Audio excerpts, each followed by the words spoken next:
Okay, good morning. Ngayon ay February 10, around 9 a.m. ng umaga. So kung makita nyo, may konti pa tayong natitira pero may paglalagyan na yan.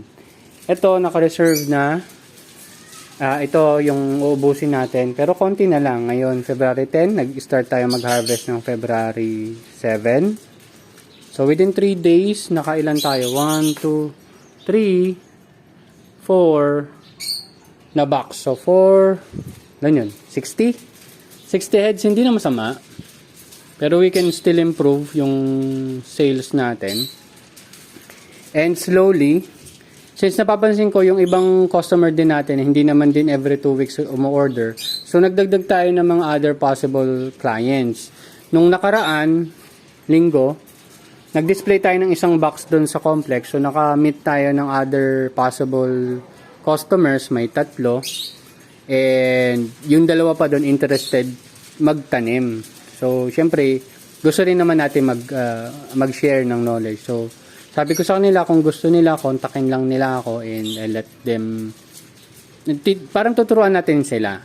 Tapos yung isa pa, may gamit na siya, pero hindi niya parang hindi niya ma-push or magawa ng paraan na maituloy. So, tutulungan din natin siya makapagsimula. Then, kung paano yung sistema natin. So, umpisa kasi, pag konti, kaya naman yun for personal use. Sabi ko nga, mas maganda magtanim sila para makukuha sila pag kailangan. So, ito yung iniisip ko talagang i-display doon sa complex bukas. Yun, possible i-display ko to. Pero, iaalok muna natin sa kapitbahay. Kung wala nang kukuha, ay itutuloy na natin. Since ito, reserved na, ito, malamang ito may kukuha na dito ng iba. Hindi pa lahat, pero siguro ilang order to. 3 order, tapos 5 order. So 8 order na lang pala ang kailangan natin. Pero meron na akong isang order. So 7 order na lang pala. Ang gulo no? So hindi ko lang mapakita banda dito kasi daming sampay ngayon. Ayun. So in terms naman ng growth, ito dito talaga, ito yung peso dito ang pinakamaganda. Sobrang lakas nga ng hangin ngayon. So natumba yung isang harang ko doon. So harang ko to para sa angge o doon sa mga ulan. Tapos yung doon naman, di ba, 15. So imagine niyo ito.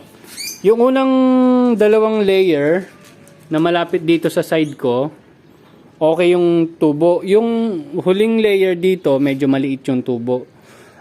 Binenta ko na lang yun ng 20 yun dito, tapos yung iba is 35. Yun yung dinisplay ko doon sa complex nung nakaraan.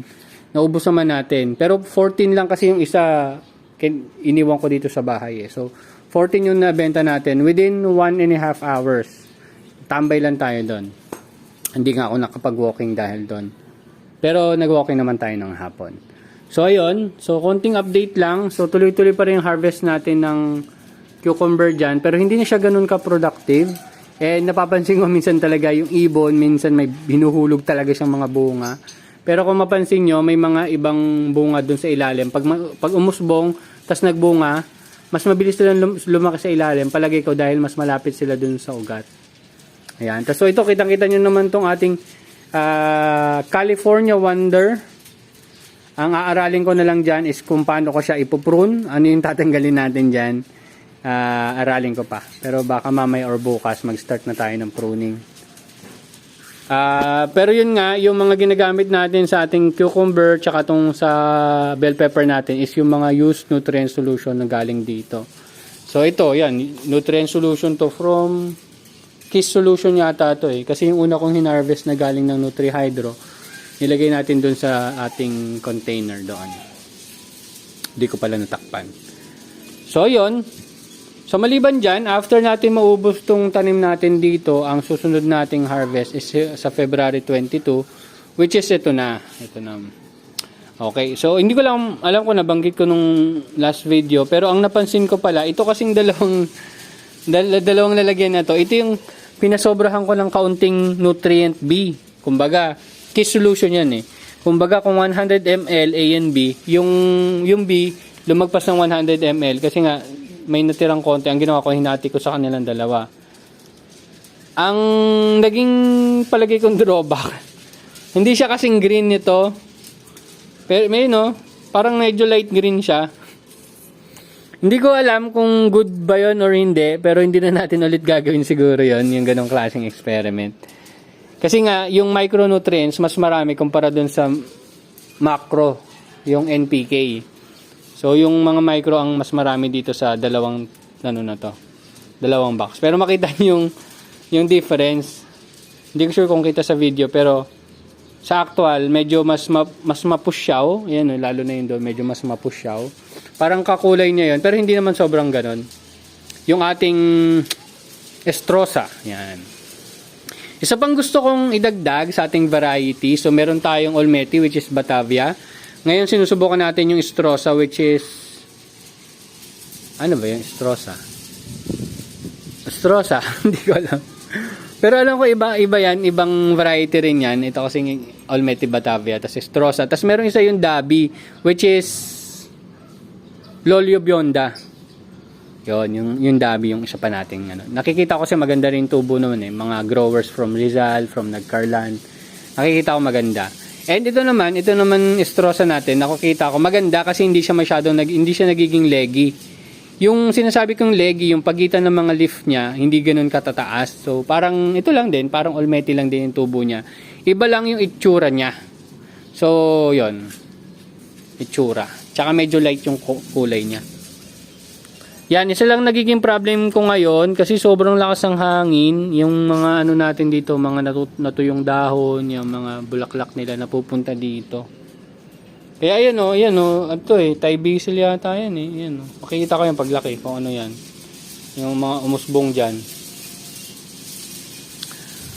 Kaya yon, kailangan ko na rin talagang asikasuhin yung expansion natin doon. Ang magiging diskarte ko, ililipat ko lahat to. So, unti-unti. Ang kasya doon kasi, base sa computation ko, is 12. Pero kasi ang available kong box ngayon is 8. Ay, 8 ba? O, 8. 7 kasi ito 7. So, 8. So, kung magkapagawa ko ng dalawang mini greenhouse doon, so 8 ang mangyayari natin. So, 120 heads ang itatanim muna natin doon sa setup doon. Pero syempre, pag naging maganda, pag kumita na ulit tayo, bili tayo materyales, paikot ng puhunan. So, punta naman tayo dito sa ating cucumber, ang Jackson 27 na tinanim natin noong December 29. So, yan. Yung mga unang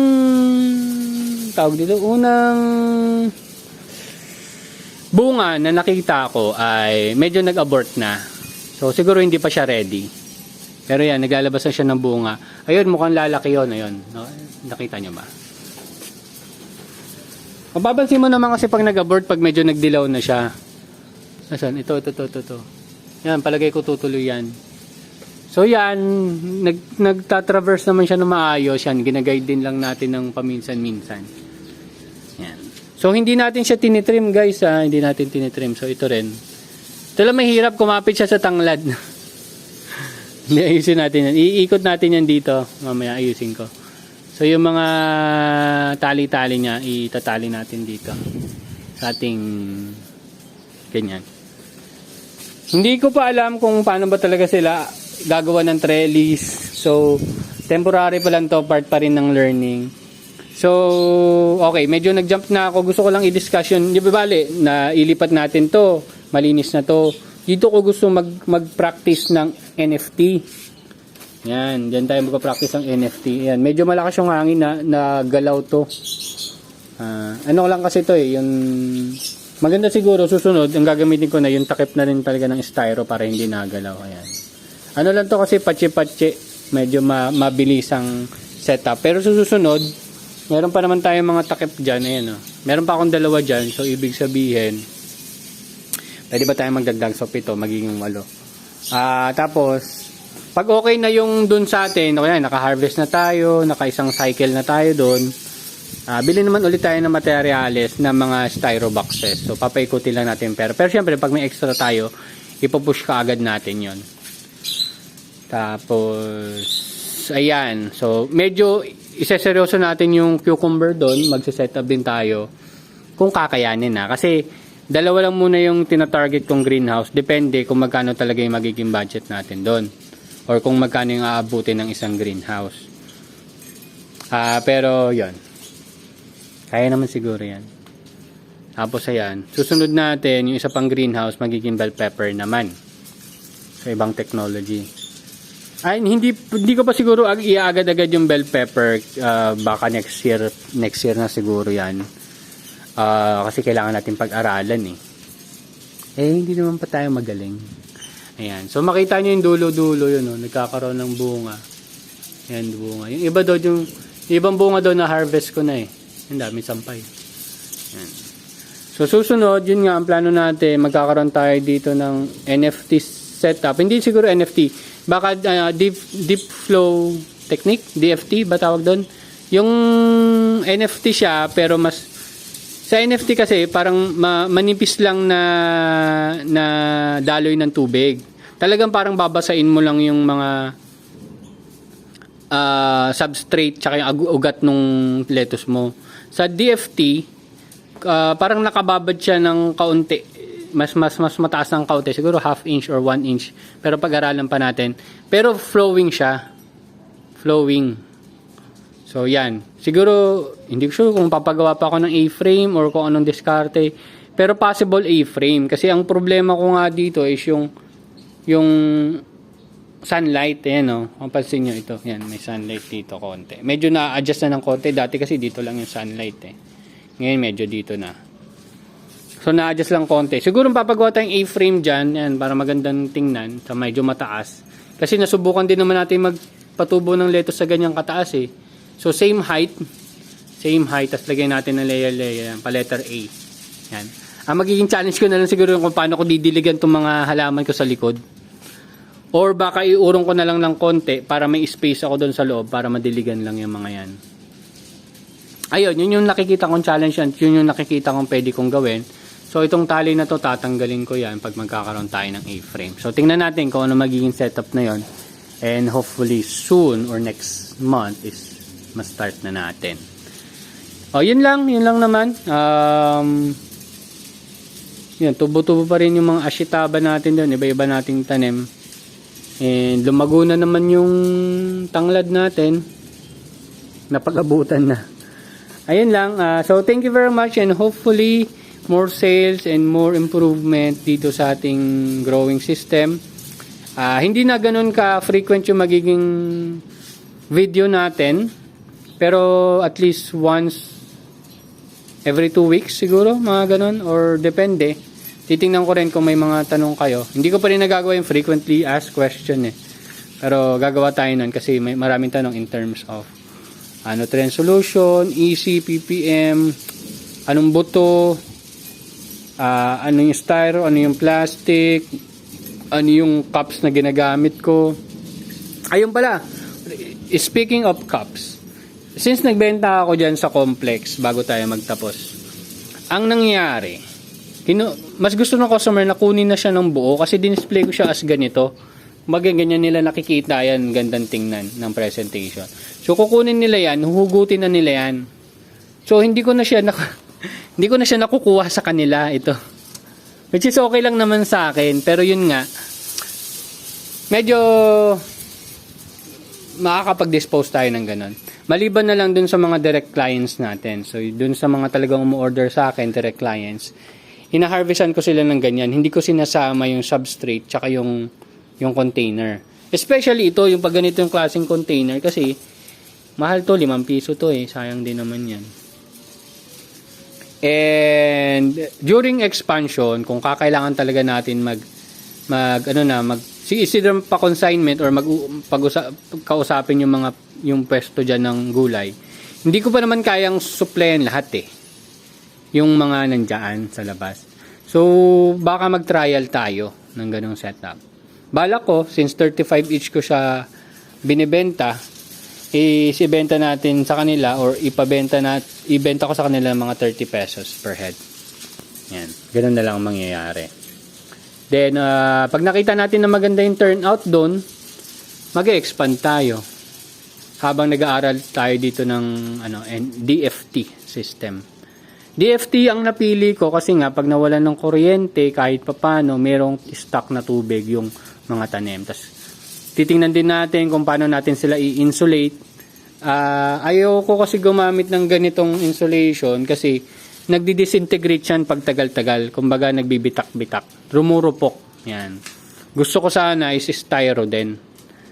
Yun nga lang, yung binibili kong styro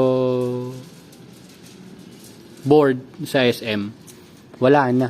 Hindi ko pa natanong kung inilipat lang nila ng pwesto. Anyway, yun lang. Thank you very much and see you next update, guys. Bye-bye!